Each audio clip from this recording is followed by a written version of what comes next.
ఎట్లున్నారు? మస్తున్నారా? నేనైతే మస్తున్నా. ఊరికి పోయి వచ్చినా, నిమ్మనంగా అటు ఇటు తిరిగేసి వచ్చిన. సరే కానీ నిన్న మొన్న మా అమ్మ మా అక్క ఎట్లా చెప్పిర్రో ఏమోలే కానీ ఇక మనమైతే మనం ముచ్చట చెప్పేసుకుందాం. ఇక నిన్నైతే దుమ్ము దులిపింది వర్షము. ఇక అటు ఇటు హైదరాబాద్లో అయితే మంచిగానే పడ్డది కానీ ఊర్లలో కొంచెం జల్లు జల్లు వాన వచ్చిందంట. ఇక వానదేవుడికి ఒకటే మొక్కురేది. అట్లా రైతు దిక్కు కూడా పోతే నిమ్మనంగా వర్షం పడితే ఓ 4 విత్తనాలు వేసుకుంటారు. గట్ల బోసారు అని చెప్పేసి బతిని ఆడుకుంటున్నా. ఇక ఇవన్నీ చెప్పుకునే ముందు మనం ముచ్చట స్టార్ట్ చేసేద్దాం.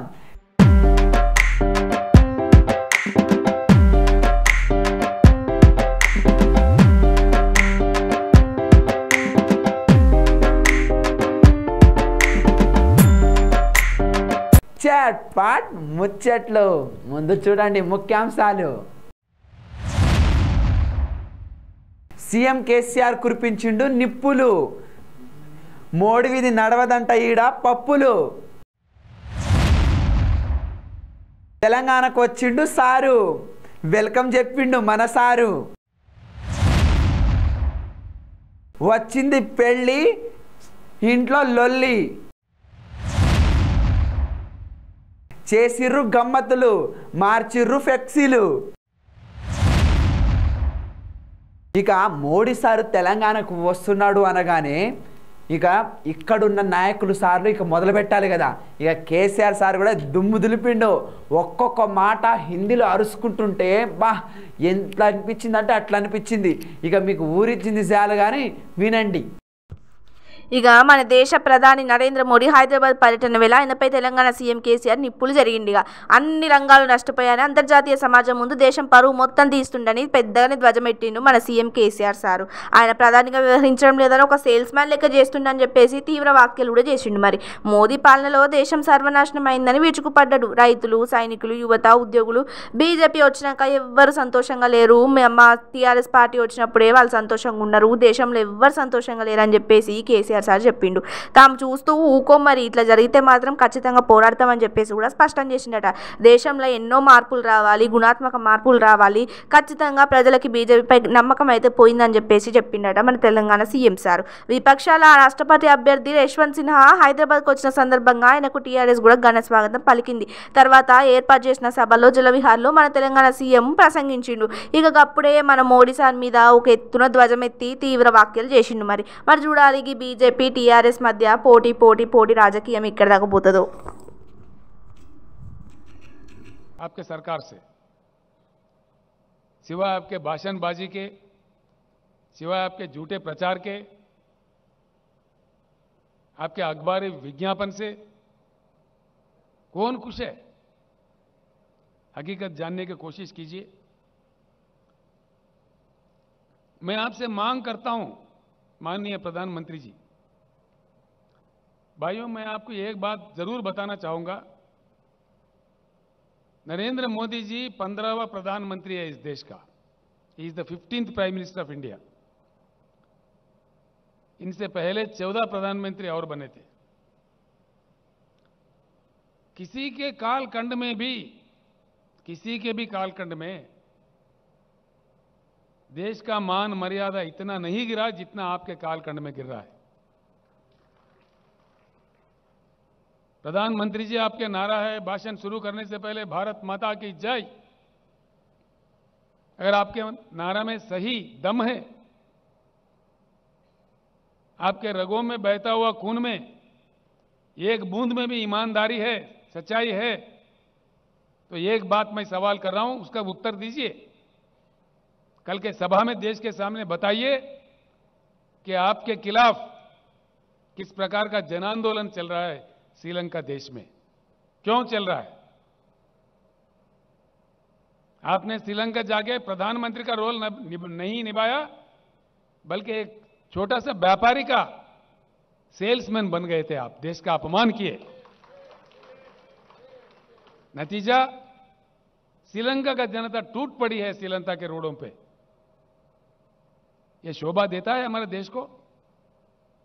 अंतर्राष्ट्रीय स्तर पर देश को सर झुकाना पड़ रहा है आपके कारनामों की वजह से। क्या यह सच नहीं है? आपके मंत्री लोग, आपके प्रवक्ता लोग, आप खुद भी गला फाड़ फाड़ के बड़े ऊंचे आवाज में बोलते हो, क्यों चुप्पी साधे हुए है श्रीलंका के मामले में? कोई सरकारी प्रवक्ता अपना मुंह क्यों नहीं खोल रहा है? और आप अपने आप में खुद में क्यों नहीं बोल रहे इस बात में? क्यों चुप्पी साधे हुए हो? क्या वजह है इसके? और इससे बड़ी चीज क्या हो सकता है? श्रीलंका पार्लियामेंट कमेटी के सामने श्रीलंका इलेक्ट्रिसिटी बोर्ड के चेयरमैन बयान दिया दुनिया के सामने खुलेआम कि भारत के प्रधानमंत्री के दबाव के कारण हमने ये कॉन्ट्रैक्ट किसी हिंदुस्तानी व्यापारी को दिया। ये क्या देश का इज्जत बढ़ाएगा? किसी भी आपसे पहले आए हुए बने हुए किसी भी प्रधानमंत्री जी के कालखंड में ऐसे आरोप भारत पे नहीं लगे।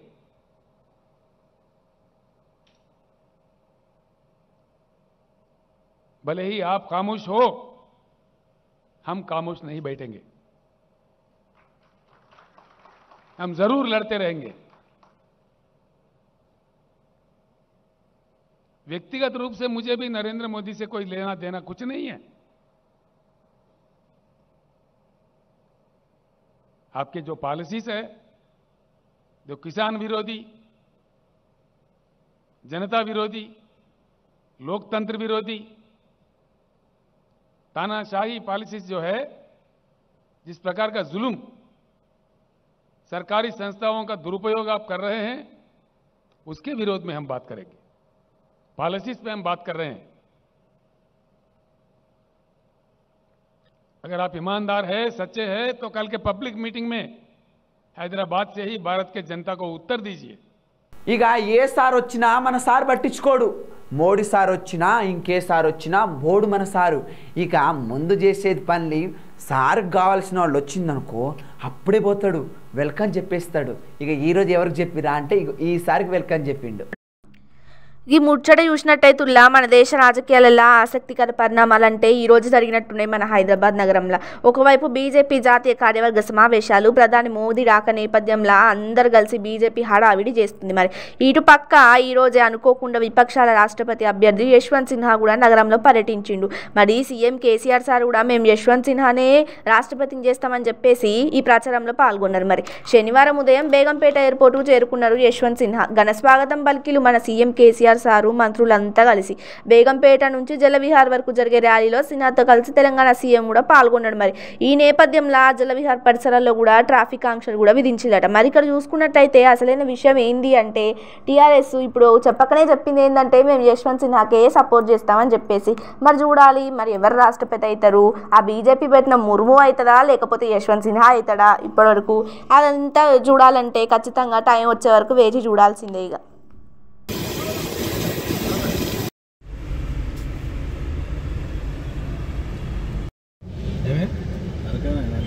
రేపంటే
ఇక ఎన్ని పెళ్ళిళ్ళు చేసుకుంటాడో ఏమో కానీ ఇంట్లో మాత్రం లొల్లైతే స్టార్ట్ అయింది. ఇంకా ఎన్ని పెళ్ళిళ్ళు చేసుకుంటావు సారు? ఇప్పటికే 3 పెళ్ళిళ్ళు చేసుకున్నావు. ఇక ఈ పెళ్ళి కూడా చేసుకుందాం అనుకున్నా కానీ గ్రహచారం బాగోలేదు. ఇంకా ఎవరిది అనుకుంటున్నారా? ఇగో ఈసారిదే మన పాత హీరోనే. ఎవరు అనుకుంటున్నారా? ఇగో ఈ హీరో సారే. ఈ మధ్య చూసినట్టయితే పెళ్లికి సంబంధించి ఒకళ్ళు మేము 9 పెళ్ళిళ్ళు చేసుకున్నామని చెప్పేసి మొన్నటిదాకా హల్చలైన విషయం పక్కన పెడితే ఇప్పుడు మన నటుడు సీనియర్ నటుడు నరేష్ పెళ్లి విషయం కూడా బయటకు వచ్చింది. మరోసారి సారు 3 పెళ్ళిళ్ళు చేసుకున్నాడు. 3 పెళ్ళిళ్ళు చేసుకున్నాక కూడా ముగ్గురు వదిలేసి 4వ పెళ్లికి కూడా సిద్ధమైందట. మరి ఆ 4వ పెళ్లికి సిద్ధమైంది ఎవరో కాదు, మన నటి పవిత్ర లోకేష్ అట. కానీ ఆయన 3వ భార్య రమ్య రఘుపతి ఎంట్రీ ఇవ్వడంతో నరేష్ 4వ పెళ్లి సస్పెన్స్లో పడిందట. హైదరాబాద్ నుంచి బెంగళూరు దాకా హల్చల్ చేస్తుందట నరేష్ తాజా మ్యారేజ్ ఎపిసోడ్. పవిత్రతో కలిసి ఇటీవల మహేబలేశ్వరం టెంపుల్ కూడా వెళ్ళిండట మన నరేష్. మరి అప్పటి నుంచి వీళ్ళు పెళ్లి చేసుకోబోతున్నారు. కొంతమంది అయితే అసలు పెళ్లి కూడా ఎప్పుడో అయిపోయిందని చెప్పేసి కూడా చెప్పుకుంటున్నారట. ఇప్పుడు సడన్గా నరేష్ 3వ భార్య రమ్య రఘుపతి సీన్లోకి వచ్చింది. నరేష్ తనను మోసం చేశాడని బెంగళూరులో రిపీటెడ్గా మీడియా ముందుకు వస్తుందట నరేష్ 3వ భార్య. నరేష్ నేను కలిసిలేము, అలాగని విడాకులు కూడా తీసుకోలేదు, మాకు పిల్లలు కూడా ఉన్నారు, అలాంటప్పుడు మళ్ళీ పెళ్లి ఎట్లా చేసుకుంటాడని చెప్పేసి కూడా ప్రశ్నిస్తుందట రమ్య. మరి ఒకవేళ ఆయన పెళ్లి చేసుకుంటే నా గటేంటంటూ నిలదీస్తుందట. మరి జనవరిలో మరి నిజమే కదుల్లా, ఇప్పటికే మరి పెళ్లి చేసుకుంటే విడాకులు ఇవ్వకుండా వాళ్ళ పరిస్థితి ఏంది అసలు? జనవరిలో కేసు రిజిస్టర్ చేసిందట, జూన్లో నోటీసులు వచ్చాయట. ఆయన ఇచ్చిన నోటీసులపై కోర్టులో లీగల్ ఫైట్ చేస్తానంటుందట రమ్య రఘుపతి. అందాక నరేష్ మరో పెళ్లి చేసుకోకూడదన్నది మాత్రం రమ్య పెడుతున్న కండిషన్. కానీ ఒక విషయం చెప్పుకోవాల్సింది ఏంటంటుల్లా, మనం ఒక పెళ్లి చేసుకుంటాం, 2 పెళ్లి చేసుకుంటాం. మన నటుడు నరేష్ అయితే 3 పెళ్లిళ్ళు చేసుకొని 4వ పెళ్లి కోసం కూడా కొట్లాడతాను. మరి ఏంది సార్ ఇది? ಅವಳಿಗೆ ಕಮಿಟ್ಮೆಂಟ್ಸ್ ಇದೆ. ಸೊ ಆ ಕಮಿಟ್ಮೆಂಟ್ಸ್ ನಾನು ಸೆಟಲ್ ಮಾಡಿಬಿಡ್ತೀನಿ, ಡಿವೋರ್ಸ್ ಮ್ಯೂಚುವಲ್ ಪೇಪರ್ಗೆ ಸೈನ್ ಮಾಡಿಕೊಡಿ, I have moved on in my life ಅಂತ ಅವ್ರು ಹೇಳ್ತಾರೆ. But legally when I am still wedded, he is trying to get rid of that legal bondage, right? 3 ಕೋಟಿ ತಗೊಂಡು ನಾನು ಅಲ್ಲಿಂದ ಹೊರಗೆ ಬರೋ ಸಮಸ್ಯೆನೇ ಇಲ್ಲ. ಬಿಕಾಸ್ ಅವ್ರು ಯಾರ್ರಿ ಕೊಡೋದಿಕ್ಕೆ? That is belonging to my mother in law. And it ನನ್ನ ಮಗ ವಾರಸ್ದಾರ, ಅವ್ರು ಕೊಟ್ಟು ಕೊಡದೇ ಇದ್ರು it will finally come to my son. So who is she to talk about my mother-in-law's property or money, right? So if you have other intentions, only then you will come and spoil a family. ನಾನು 10 ವರ್ಷದಿಂದ ಅವ್ರು ಮಾಡಿರೋ ಎಲ್ಲ all the things that he's done, as a ಗೃಹಿಣಿ I have covered it up for him. ಇಲ್ಲಾಂದ್ರೆ ಇಷ್ಟೊತ್ತಿಗೆ there were ways that I could have got money out of him. I want a family. I'm asking, I don't want a divorce anta naan hakirodu. So she doesn't know the basic crux of what I'm fighting for. So ask her to just go back and at least do her research well. Madam, I think you should share the link. I haven't seen what she's spoken. Anyway, who is Pavitra Lokesh? ನಾನು ಅವ್ರಿಗೆ response ಕೊಡ್ತಿಲ್ಲ, ನೀವು ಕೇಳ್ತಾ ಇದ್ದೀರಾ ಅಂತ ನಾನು response ಕೊಡ್ತಾ ಇದ್ದೀನಿ. Because I mean who is she finally, right? So ಅವ್ರ ಮನೆಗೆ ಬಂದಿದ್ದು ಸತ್ಯ, ಅವರಿಗೆ ಊಟ ಬಡಿಸಿದ್ದು ಸತ್ಯ, ಅವ್ರನ್ನ ಗೌರವ ಮರ್ಯಾದೆಯಿಂದ ಮಾತಾಡಿಸಿದ್ದು ಸತ್ಯ, ನಮ್ಮ ಮೋದಿ ಮಹಲ್ ಡೀಟೇಲ್ಸ್ ಮಾತಾಡಿದ್ದು ಸತ್ಯ ಅವ್ರ ಜೊತೆ. ಅಂಡ್ ದೆನ್ ಗೌರವ ಕಳಿಸ್ಕೊಟ್ಟಿದ್ದೀನಿ ಅವ್ರನ್ನ ಮನೆಯಿಂದ. ಅಂತಂದ್ರೆ ಅವ್ರಿಗೆ it really doesn't matter. It really doesn't matter. So what importance does she carry in my life and what importance do I carry in her life? So and that link is the problem for me, not her. Yeah. ಅಂದ್ರೆ ಅವ್ರು ಹೇಳ್ತಾರೆ ಇವಾಗಿನ Question me. I'm telling you, I'm answering you. Okay? I'm not answering her. ದುಡ್ಡು ದುಡ್ಡು ದುಡ್ಡು ಅಂತಂದಿದ್ರೆ ನರೇಶ್ ಇವಾಗ ನಮ್ಮ ಚಿಕ್ಕಪ್ಪ ಅವರಿಗೆ ಫೋನ್ ಮಾಡ್ತಾರೆ, 3 ಕೋಟಿ ಅವಳಿಗೆ ಕಮಿಟ್ಮೆಂಟ್ಸ್ ಇದೆ. ಸೊ ಆ ಕಮಿಟ್ಮೆಂಟ್ಸ್ ನಾನು ಸೆಟಲ್ ಮಾಡಿಬಿಡ್ತೀನಿ, ಡಿವೋರ್ಸ್ ಮ್ಯೂಚುವಲ್ ಪೇಪರ್ಗೆ ಸೈನ್ ಮಾಡಿಕೊಡಿ, I have moved on in my life ಅಂತ ಅವ್ರು ಹೇಳ್ತಾರೆ. But legally when I am still wedded, he is trying to get rid of that legal bondage, right? 3 ಕೋಟಿ ತಗೊಂಡು ನಾನು ಅಲ್ಲಿಂದ ಹೊರಗೆ ಬರೋ ಸಮಸ್ಯೆನೇ ಇಲ್ಲ. ಬಿಕಾಸ್ ಅವ್ರು ಯಾರ್ರಿ ಕೊಡೋದಿಕ್ಕೆ? That is belonging to my mother in law. And ನನ್ನ ಮಗ ವಾರಸ್ದಾರ, ಅವ್ರು ಕೊಟ್ಟು ಕೊಡದೇ ಇದ್ರು it will finally come to my son. So who is she to talk about my mother-in-law's property or money, right? So if you have other intentions, only then you will come and spoil a family. ನಾನು 10 ವರ್ಷದಿಂದ ಅವ್ರು ಮಾಡಿರೋ ಎಲ್ಲ you know, all the things that he's done. As a Grihini, I have covered it up for him. Illandre ishtotige there were ways that I could have got money out of him. I want a family. I'm asking. I don't want a divorce. Anta nan hakirodu. So she doesn't know the basic crux of what I'm fighting for. So ask her to just go back and at least do her research well. Madam, ఇక పడని వాళ్ళు ఏం చేస్తారు, ఫ్లెక్సీలు కనబడ్డదనుకో ఆ party ఫ్లెక్సీలు మన దగ్గర ఉండకూడదని పర్రా చింపుతారు ఎవరిదైనా కానీ. ఇక మనకు తెలిసింది ఏందుల్లా, ఇక టీఆర్ఎస్ ఎక్కడ ఏం పెట్టుకున్నా ఎవ్వడు పట్టించుకోడు, కానీ బీజేపీ కాంగ్రెస్ ఫ్లెక్సీలు ఉన్నాయనుకో అప్పుడే సింపేస్తారు. కానీ గీడ పిల్లలు ఏం చేసిరంటే వెరైటీగా కొంచెం రివర్స్లో చేసిర్రు. ఈ ముచ్చట చెప్పుకోవాల్సింది ఏంటంటే మన రాష్ట్రానికి దేశ రాజకీయాలు కూడా వచ్చేసినాయి. ఇక తర్వాత సంగతి ఏంటి అంటే అందరు కలిసి అసలు వచ్చే ప్రధాని మోడీ కూడా వస్తుంది కాబట్టి ఒకటే ఫ్లెక్సీలు ఒకటే పోస్టర్లు అంటూ పెడుతున్నారు. మరి హైదరాబాద్ మెట్రో పిల్లలకు ఉన్న మన కేసీఆర్ సార్ ఫ్లెక్సీలపై నరేంద్ర మోడీ ఫ్లెక్సీలను బీజేపీ కార్యకర్తలు అతికిచ్చిల్లట. మరి ఈ చేపించింది ఎవరో కాదట, నరేంద్ర మోడీ మన తెలంగాణకు వస్తుండ్రు కాబట్టి గడ్డి అన్నారం డివిజన్ కార్పొరేటర్ బద్దం ప్రేమ్ మహేశ్వర్ రెడ్డి సూచనలతో కార్యకర్తలు దిల్సుఖ్ నగర్ నుంచి చైతన్యపురి దాకా మెట్రో పిల్లలకు ఉన్న కేసీఆర్ ఫ్లెక్సీల బీజేపీకి సంబంధించిన ఫ్లెక్స్ని అడిగించుకున్నారట. మరి మేమంటే మేము అని పోటీపడి టీఆర్ఎస్ బీజేపీ ఒక యుద్ధం చేస్తున్నాయి. మరి చూడాలి ఈ యుద్ధంలో జనాలు ఎవరిని గెలిపిస్తారో ఎవరిని తీసి పాడేస్తారో.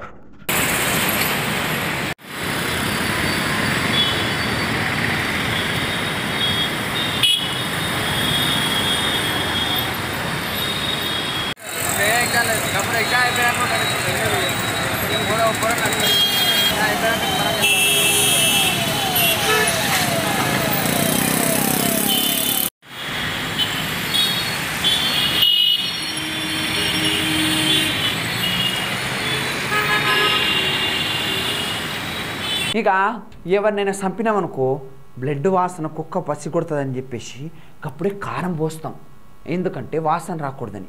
ఇక చచ్చిపోయిన వాడి మనిషి ఉందనుకో ఫ్రిడ్జ్లో పెడతాం, అంటే నార్మల్ ఫ్రిడ్జ్ కాదు శవం పెట్టే ఫ్రిడ్జ్లో పెడతాం, ఎందుకంటే కుళ్ళిపోకూడదని. ఇక ఏదైనా వస్తువు మనకు తెలియని వస్తువు తీసుకొస్తే వేరే వాళ్ళకు వాసన రాకూడదని చాలా గీతలు చేస్తూ ఉంటాం. ఇక గీడ ఏం కథ అంటే గంజాయి తెస్తూ ఉంటే ఎల్లుల్లిపాయలు తెచ్చిర్రు పైన. ఏంది ఎల్లుల్లిల్లా? అసలు ఏంటి కథ వినండి మీరే.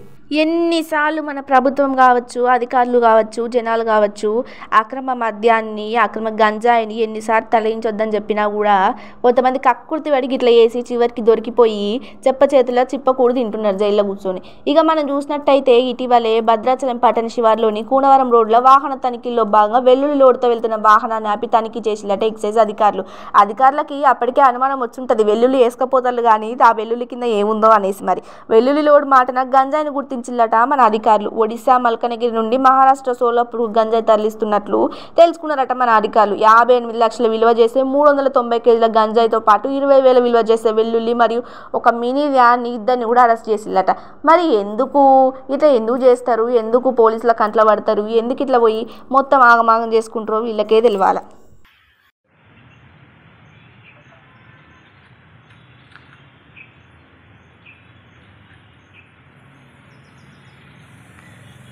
ఇక ఇవి ఈరోజు ముచ్చట్లు, రేపు ఇంకొన్ని ముచ్చట్లతో మళ్ళీ వస్తా. అప్పటి వరకు చూస్తూనే ఉండండి 95 న్యూస్. సెలవు.